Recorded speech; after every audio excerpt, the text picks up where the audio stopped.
Alors pour ceux qui regardent le film, je vais corriger l'exercice 3, mais je vais reprendre complètement la correction.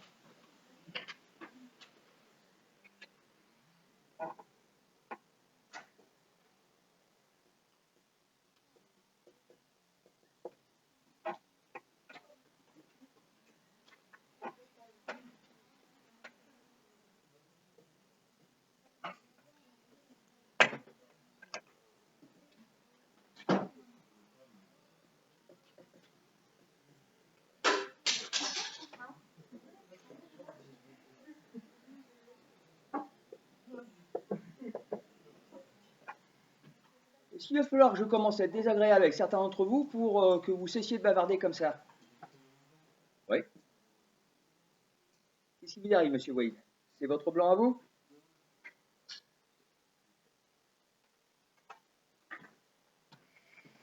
Alors, ce que je disais à vos camarades de le groupe, et donc que je vous dis aussi, en mécanique, j'aime souvent faire des petits dessins. Ça permet de visualiser ce dont il s'agit. Alors, parfois, je vous demanderai d'en énoncer le dessin, parfois, je ne le demanderai pas. Je trouve que dans un exercice comme celui-ci, c'est bien d'en avoir un.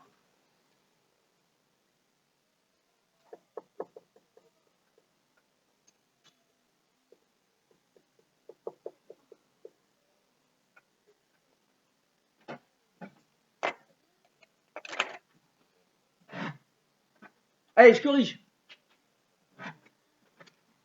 Donc, je prends une photo à un instant qui, pour moi, déclenche le chronomètre. Et cette photo me donne la position des 3 premiers coureurs cyclistes par rapport à la ligne d'arrivée. Et la difficulté, c'est que je vais regarder comment les coureurs vont franchir cette ligne d'arrivée alors que je ne vous donne qu'une distance, celle du premier coureur par rapport à la ligne d'arrivée. Les autres distances que je vous donne, c'est des distances qui séparent 2 coureurs consécutifs. Ce qu'il faut bien avoir en tête dans ce type d'exercice, c'est que de toute manière, vous n'avez qu'une seule formule. V égale D sur T, avec les 3 formes. Mais vous n'avez que cette formule-là. Donc la question, c'est pas de se poser la question de savoir qu'est-ce qu'on va utiliser comme formule. La question, c'est comment je vais utiliser la formule V égale D sur T. Parce que de toute manière, c'est celle-là qu'on va utiliser. Le seul moment où on n'utilise pas celle-là, et encore au niveau des conversions, je vous ai montré que finalement ça revenait un peu au même, c'est quand on change les unités de km par heure à mètre par seconde. Là, c'est une conversion d'unité, c'est pas vraiment une formule. Mais même comme ça, en fait, j'applique la formule V égale D sur T. Donc, vous ne posez pas la question, c'est ça que j'utilise. Après, derrière, il faut savoir la forme de la formule, et ça, parfois, c'est plus compliqué, parce que mon objectif, c'est ça, c'est que cette formule V égale D sur T, ça fait quand même 3 ans que vous l'utilisez. Et on l'a déjà utilisé en début d'année avec la vitesse du son. Donc là, dans la mécanique, on va aborder des exercices qui sont plus compliqués. Pas plus compliqués au niveau de la formule, puisque de toute manière, je garde cette formule-là. Et du coup, plus compliqué au niveau de l'énoncé de l'utilisation de la formule. La première question, elle est simple. La première question, elle est calculer la durée que met le coureur numéro 1. Donc, calculer la durée, c'est facile, on voit tout de suite quelle est la formule qu'il faut utiliser. Donc, dans ma première question, j'applique la relation. Et puis, pour simplifier les choses, tout ce qui est coureur numéro 1, je mets un indice 1, tout ce qui est coureur numéro 2, un indice 2, tout ce qui est coureur numéro 3, un indice 3. Donc, ma relation, c'est T1 égale L1 sur V1. Sauf que ma vitesse n'est pas dans les bonnes unités, puisque la vitesse que je vous donne, c'est 36 km par heure. Or, pour appliquer la formule V égale D sur T ou les deux autres formes, je dois être en mètres par seconde et pas en kilomètres par heure. Donc, avant de faire l'application numérique, il faut que je fasse la conversion d'unité. Donc, V1, c'est 36 km par heure. Je vous refais rapidement la démonstration, mais on l'a faite la semaine dernière. 36 km par heure, ça veut dire qu'on fait 36 km en 1 heure. Ça fait 36 où je transforme les kilomètres en mètres, et 1 kilomètre, c'est 1000 mètres. Et puis 1 heure, c'est 60 minutes, chacune faisant 60 secondes. Autrement dit, 1 heure, c'est 3600 secondes. Je multiplie par 1000 pour passer en mètres, je divise par 3600 secondes pour passer en secondes, donc ça revient divisé par 3,6. Donc soit vous retenez la méthode, soit vous retenez la formule. La formule, c'est divisé par 3,6. Donc 36 km par heure, c'est 10 mètres par seconde. Et je répète, c'est une étape obligatoire d'avoir une distance, un temps et une vitesse qui sont dans les bonnes unités. Sinon, on mélange des unités qui n'ont rien à voir et le résultat n'a rien à voir non plus. Donc, une fois que j'ai ça, je le réintroduis dans ma formule et ça fait 500 que divise 10. Du coup, ça rend les choses plus simples. Ça me fait une durée de 50 secondes. C'est-à-dire que le coureur 1, il est sur la ligne d'arrivée au bout de 50 secondes. Il faut bien le garder en tête parce que ça va servir pour la question 2 et ça va servir pour la question 3. Oui? Parce que à chaque fois, je passe des kilomètres en mètres et donc c'est multiplié par 1000 tout le temps puisque c'est des kilomètres à mètre. Et à chaque fois, je passe 2 heures en seconde et tout le temps, 1 heure, c'est 3600. Donc comme je multiplie par 1000 et que je divise par 3600, une fois que j'ai simplifié tous les zéros, il me reste à diviser par 3,6. Autrement dit, ce sera toujours comme ça. Quand je vais passer du km par heure au mètre par seconde, il faut que je divise par 3,6.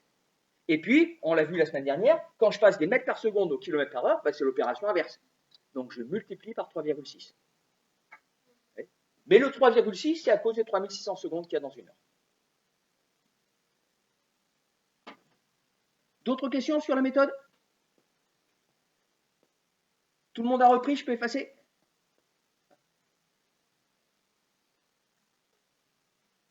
Oui?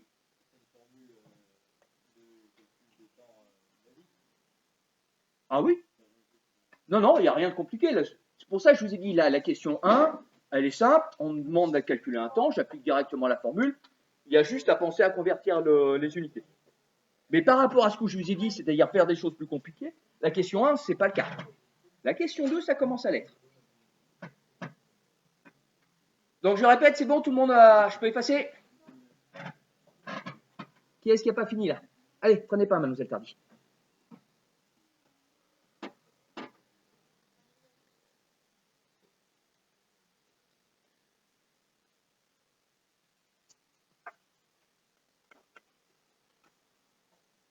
Ça y est, c'est bon?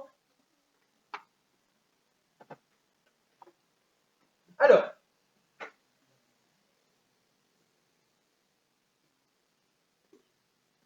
je ne sais plus comment j'ai tourné la question, mais grosso modo, c'est montrer que le coureur numéro 2 arrive avant le coureur numéro 1.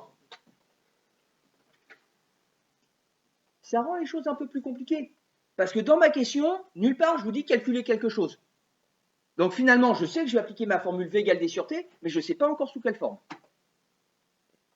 Et donc c'est là qu'il faut interpréter, montrer que le coureur numéro 2 arrive avant le coureur numéro 1, ça veut dire que en fait, le coureur numéro 2 doit faire la course en moins de 50 secondes, puisque le coureur numéro 1, il arrive au bout de 50 secondes. Donc finalement, la méthode la plus simple, c'est de calculer le temps que met le coureur pour franchir la ligne d'arrivée, et ensuite on compare ça par rapport aux 50 secondes du premier coureur. Donc finalement, ma deuxième question, ça reviendra même de calculer la durée de la course du coureur numéro 2 et comparer là au coureur numéro 1. Donc une fois qu'on a compris ça, bon, c'est petit t qu'il faut calculer. On va réappliquer la même formule. On applique la relation, mais ce coup-ci avec le coureur numéro 2. T2 égale à L2 sur V2.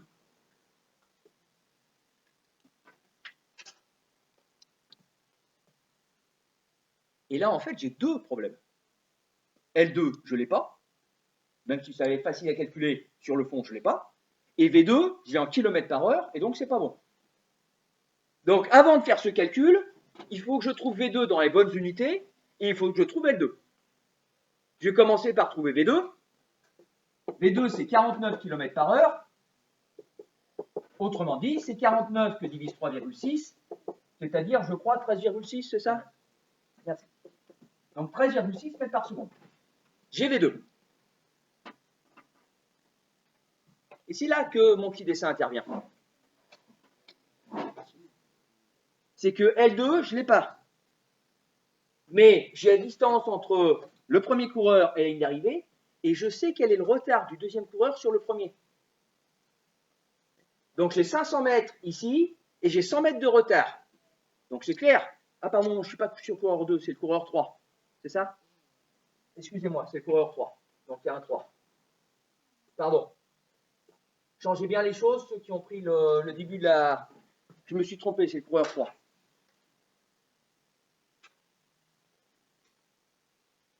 Là, tout le monde a bien fait la modification en mettant des 3 partout.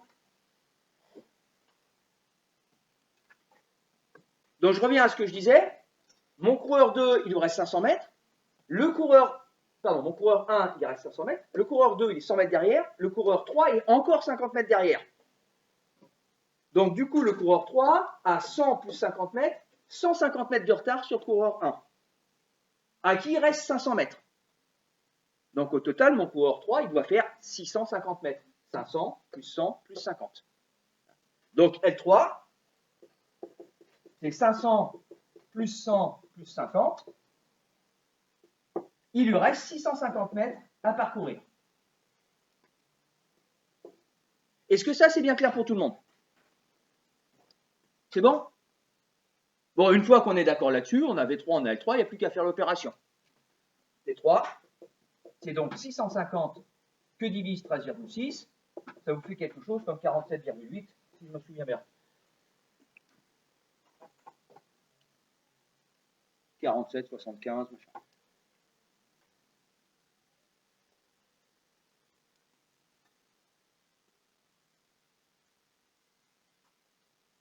Est-ce qu'il y a des questions sur cette partie-là?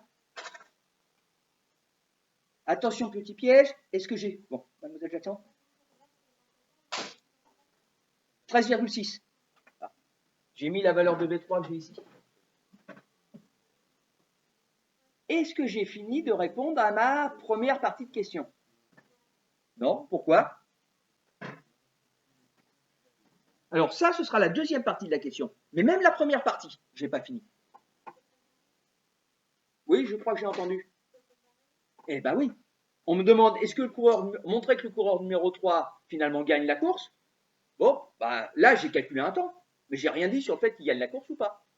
J'ai une question, il faut que j'y réponde. Bien sûr qu'on a fait l'essentiel. Il n'y a plus qu'à comparer par rapport à T1, mais encore faut-il le faire. Donc, ça c'est facile. T3 plus petit que T1. Donc le coureur 3 franchit la ligne d'arrivée.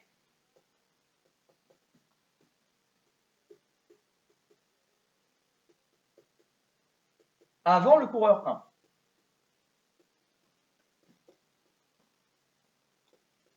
Je ne dis pas qu'il gagne. Je ne sais pas encore ce que fait le coureur numéro 2.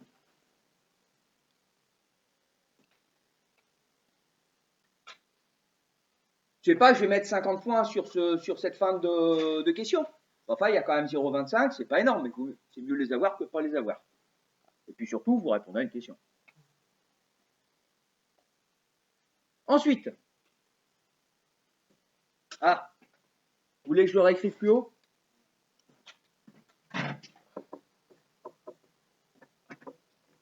Donc le coureur 3 franchit la ligne d'arrivée.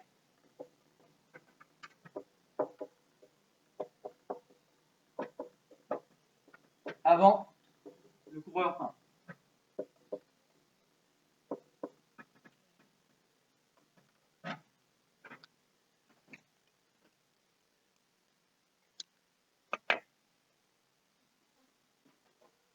Ensuite, je vous demande quelle longueur il a d'avance par rapport au coureur 1. Qu'est-ce que ça veut dire? Oui. Oui, mais laquelle? Voilà. C'est ça l'idée. C'est que mon coureur 3 franchit la ligne d'arrivée, le coureur 1, il est derrière. Et je veux savoir à quelle longueur il est derrière. C'est ça dire que le coureur 3 a une distance d'avance. Mais ce à quoi il faut faire bien attention, parce que ça va être très important dans l'application numérique, c'est que c'est le coureur 1 qui doit encore rouler.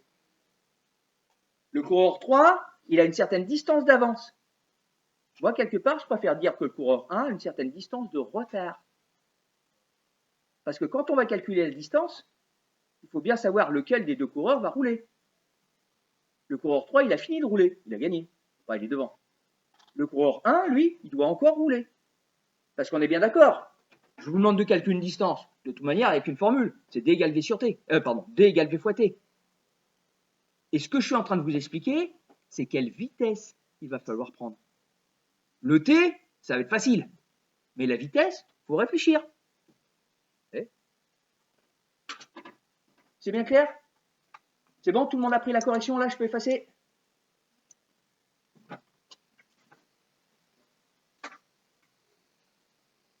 Donc, en fait,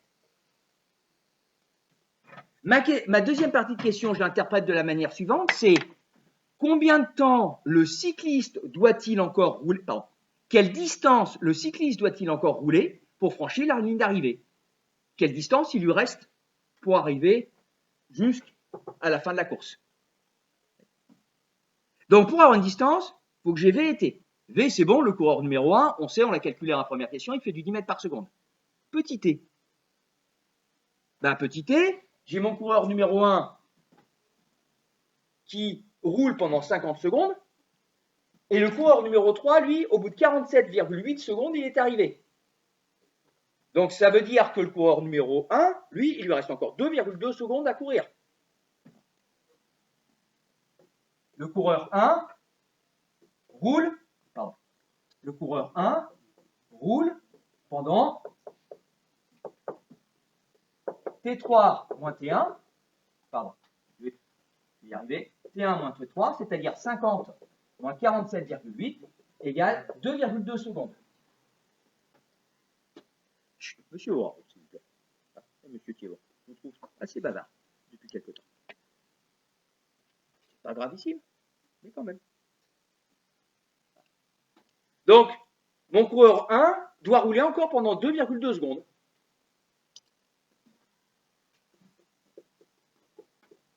La distance vaut D égale, attention, V1, c'est-à-dire 10 fois 2,2, ça fait 22 mètres, 22,4 si je me souviens de ce que j'ai écrit. Le coureur 3, 22 mètres d'avance quand il franchit la ligne d'arrivée par rapport au coureur 1. Oui.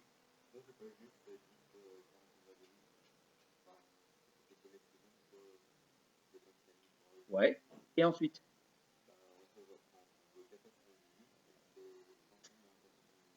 Alors ça me va, pas de problème. Ce qu'il y a, c'est que, quelque part, vous faites comme moi, vous faites deux calculs. Moi, je fais d'abord le temps, ensuite la distance. Vous faites d'abord la distance et puis ensuite une soustraction. Ça me va très bien, il n'y a aucun problème.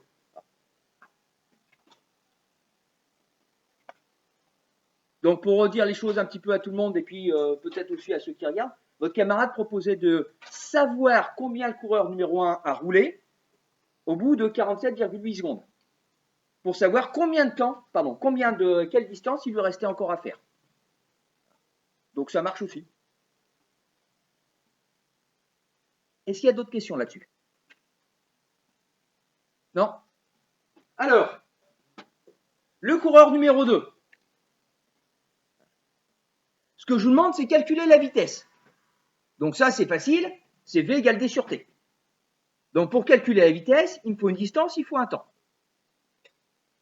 Pour le coureur numéro 2, la distance, pareil, c'est facile, quelque part. On ne me la donne pas dans l'énoncé, mais on sait que le coureur numéro 2 a 100 mètres de retard sur le coureur numéro 1. Donc on sait que le coureur numéro 2, il faut qu'il roule pendant 600 mètres. Par contre, le temps, j'ai aucune indication. Je n'ai pas marqué combien de temps il roule. Donc j'ai la distance, mais je n'ai pas le temps. C'est là que résout la difficulté de la question. Le temps, il est marqué, mais non pas avec une valeur numérique, mais avec une idée dans l'énoncé. Je vous dis que le coureur numéro 2 arrive en même temps que le coureur numéro 1. Comment je peux traduire ça en termes de temps? Qu'est-ce que ça veut dire concrètement en termes de temps que le coureur numéro 2 arrive en même temps que le coureur numéro 1? Ben alors, c'est marqué dans la phrase. Alors attention, ça c'est une interprétation. Moi je veux par rapport au temps. Oui. Ah, attention. Quand je vous dis qu'ils arrivent en même temps, j'ai pas dit qu'ils arrivaient à la même vitesse. Puisque le coureur numéro 2 a 100 mètres de retard sur le 1, s'ils arrivent en même temps, au niveau de sa vitesse, le coureur numéro 2 par rapport à celle du coureur numéro 1, forcément il a fait quoi? Ah bah oui, il a accéléré, il a été plus vite. Sinon il ne le rattrape pas. Hein. Ouais. Donc s'ils arrivent en même temps, lui c'est clair, il a roulé plus vite. Mais c'est le en même temps qu'il faut traduire et qu'il faut traduire mot à mot. En même temps, ça veut dire que si le premier coureur il arrive à 50 secondes, bah, le deuxième coureur il arrive à 50 secondes aussi, puisqu'ils arrivent en même temps. Ils vont rouler pendant la même durée. Il y en a un qui va rouler plus vite, donc il va faire plus de distance, mais ils vont rouler pendant la même durée. Donc, le coureur 2 arrive en même temps que le coureur 1.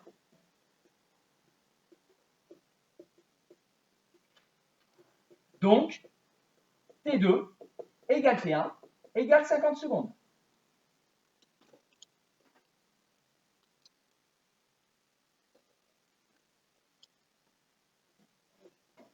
Avec une distance L2, les 500 mètres du coureur 1 plus les 100 mètres de retard, le coureur 2 doit parcourir 600 mètres en 50 secondes. Et donc, s'il doit parcourir 600 mètres en 50 secondes, bah, j'ai plus qu'à faire mon opération. 600 mètres que divise 50 secondes.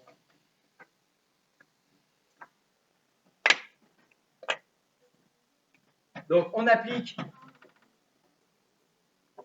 la relation V2 égale à L2 sur T2. Ouais, c'est bon. C'est-à-dire, V2 égale 600 mètres en 50 secondes. Ça fait du 12 mètres par seconde. Oui.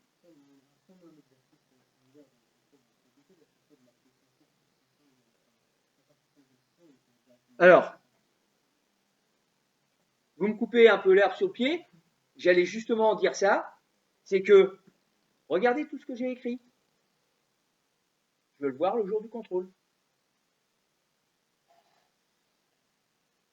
C'est-à-dire que cette petite phrase qui justifie que T2 est égal à T1, je veux qu'elle soit écrite.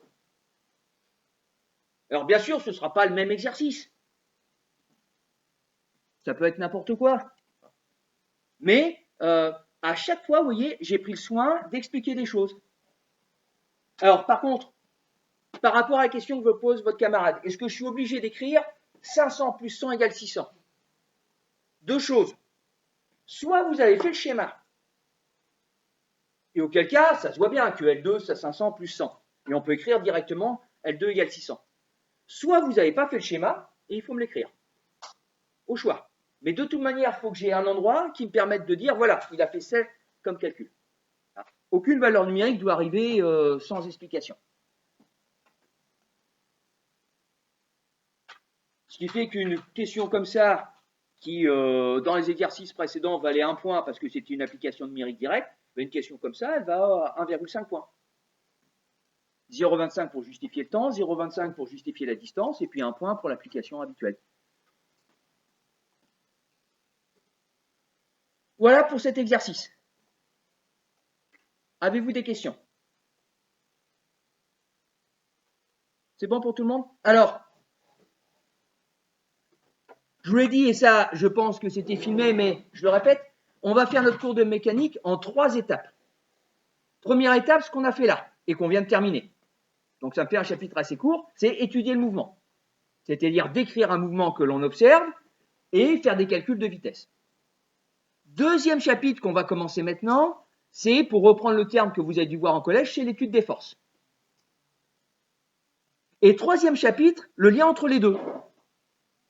Bien avoir en tête que si quelque chose bouge, c'est qu'il y a un moment ou un autre, on l'a poussé. Donc si quelque chose est en train de bouger, c'est que sur lui, il s'exerce des forces, ou sait exercer des forces. Et donc, on va voir le début, parce qu'on n'a pas toutes les maths nécessaires pour voir ça bien en détail, ça se verra en terminale, mais le lien entre eux, j'applique telle force sur mon objet, ça va être tel type de mouvement. Et comment je peux le démontrer? Voilà. Des questions là-dessus? Fin du premier chapitre.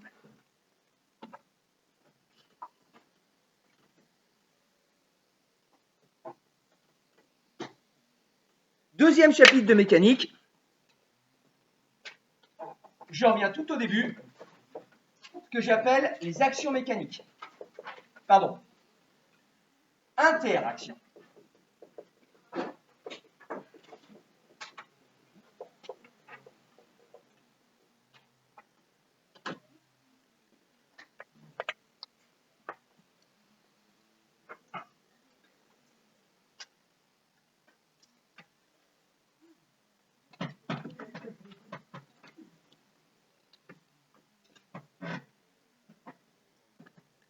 Alors, dans ce chapitre, on va voir un paragraphe que je considère, mais c'est juste une opinion personnelle, comme étant le plus dur de ce qu'on va faire cette année.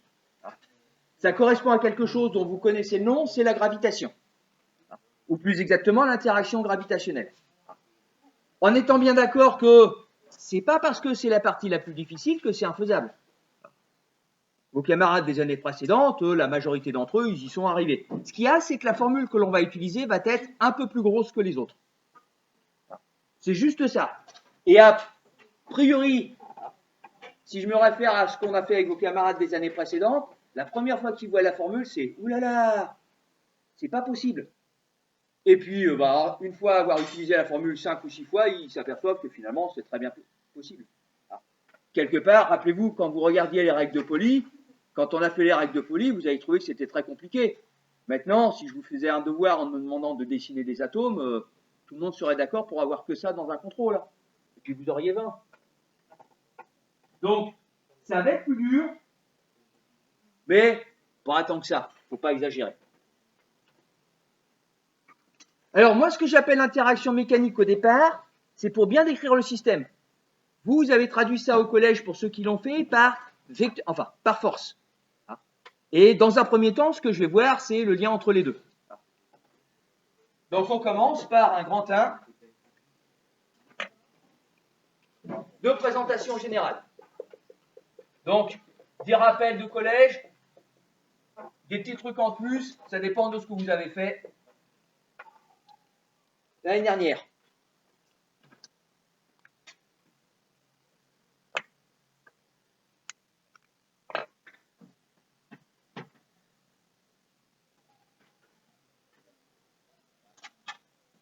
En général, il y a quand même une force que tout le monde a faite. C'est laquelle? Comment on l'appelle? Alors, force attractive, mais ça, c'est plutôt une catégorie de force, c'est pas une force particulière. Oui? Voilà, c'est la gravité qu'on appelle en général plutôt le poids. Mais effectivement, on va parler de... il y a le mot gravité dedans. Alors, pourquoi je parle d'interaction mécanique? Il y a deux raisons. La première, c'est que ce qu'on vous a appris comme étant une force ne correspond pas à la réalité. C'est une représentation mathématique de ce qui se passe. Et comme toutes les représentations mathématiques, elle décrit ce qui se passe, mais elle le décrit plus ou moins bien. Donc, la notion de force, pour l'instant, on va la laisser tomber. Ce que je veux regarder, c'est ce qui se passe quand vous avez une action entre deux objets. L'action la plus simple, c'est ce que tous vous êtes en train de faire. Vous êtes assis sur votre chaise. Donc, concrètement, quelle action vous avez sur la chaise? Vous. Ouais, vous êtes assis, mais ça ne dit pas ce que vous faites sur la chaise. Voilà. Voilà. Clairement, vous poussez la chaise vers le bas. Et la chaise, elle fait quoi par rapport à vous? Alors, elle vous maintient, mais elle vous maintient, c'est pas la chaise qui vous maintient, elle fait autre chose, la chaise, si on est précis. Et le autre chose que fait la chaise vous maintient. C'est, voilà, la chaise vous pousse vers le haut. Ouais. Donc, globalement, vous poussez la chaise vers le bas, la chaise vous pousse vers le haut, à l'arrivée, quelque part, comme disait votre camarade, ça se maintient. Ouais. Mais la chaise vous pousse vers le haut. C'est assez clair. Il y a qu'un... Alors, là, on est dans une période où il faut faire attention à ce qu'on dit pour pas qu'il y ait de problèmes sexuels, etc. On met ça de côté, hein, et soyez attentifs, essayez de... Alors, vous allez comprendre ce que je dis, pourquoi. Essayez d'être attentif à vos fesses. Donc c'est un mot qu'il faut éviter, paraît-il. Soyez attentif à ce que la sensation que vous avez au niveau des fesses par rapport à la chaise. Bon, il suffit d'y penser, hein. Eh bien, justement, le rapport est là. Si vous faites attention à ce qui se passe, vos fesses, elles sont comment? Quelle est la sensation que vous avez? Voilà, elles s'aplatissent. Et elles s'aplatissent pourquoi? Ben parce que vous poussez vers le bas et que la chaise pousse vers le haut. Ça s'aplatit. Et ça s'aplatit aussi pourquoi? Alors là, n'y voyez pas d'allusion personnelle, c'est parce que les fesses, c'est des trucs mous. Donc, comme c'est des trucs mous, ça se déforme. Et à ce moment-là, la force vers le haut et la force vers le bas font que vos fesses se déforment, finalement, quelque part, pratiquement jusqu'à l'os. Il y a une petite partie musculaire qui dépend de chaque personne, mais globalement, vous avez cette sensation-là. C'est ça l'action mécanique. Chut, s'il vous plaît. La notion d'action mécanique, elle est là. C'est quel effet un objet va exercer sur un autre. Après, derrière, comme beaucoup de choses dont je vous ai parlé, la masse, le temps, l'espace, c'est des choses qui sont des choses évidentes, mais quand on veut faire une définition précise, c'est compliqué, parce qu'on manque de mots par rapport à ça.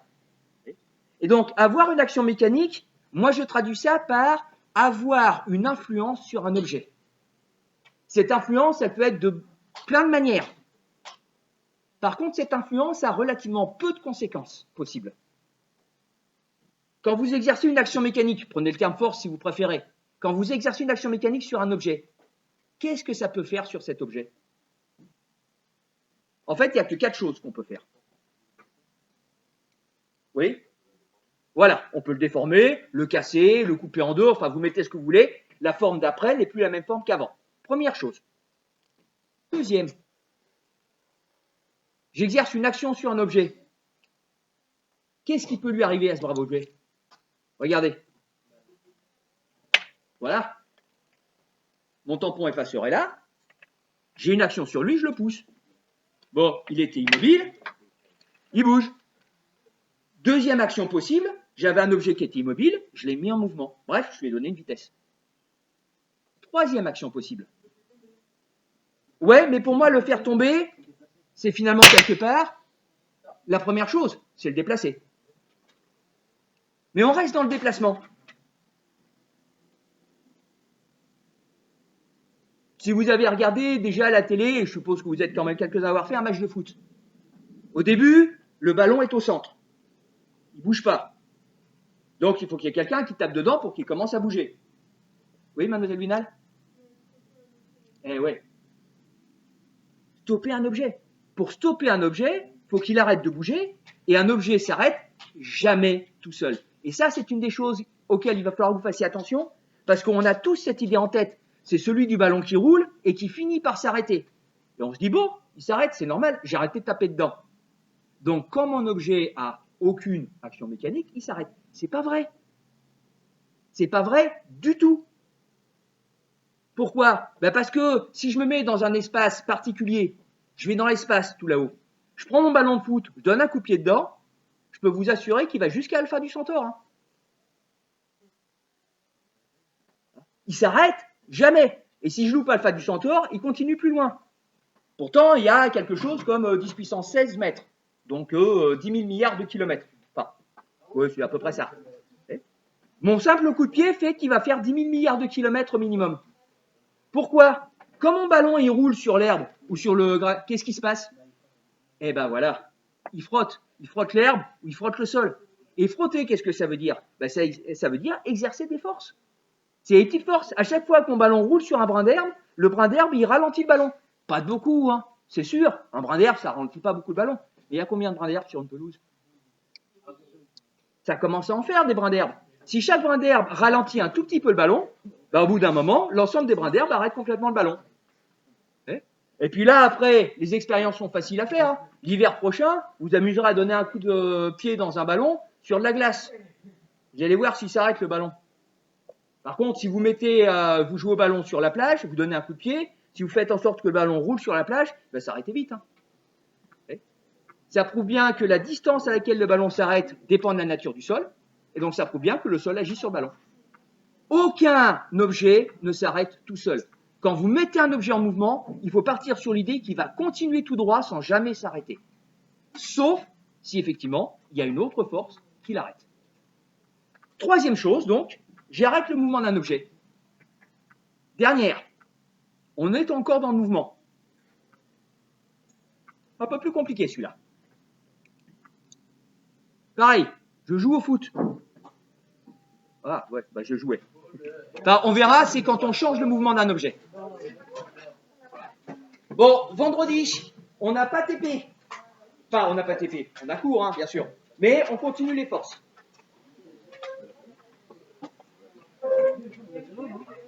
Pardon ?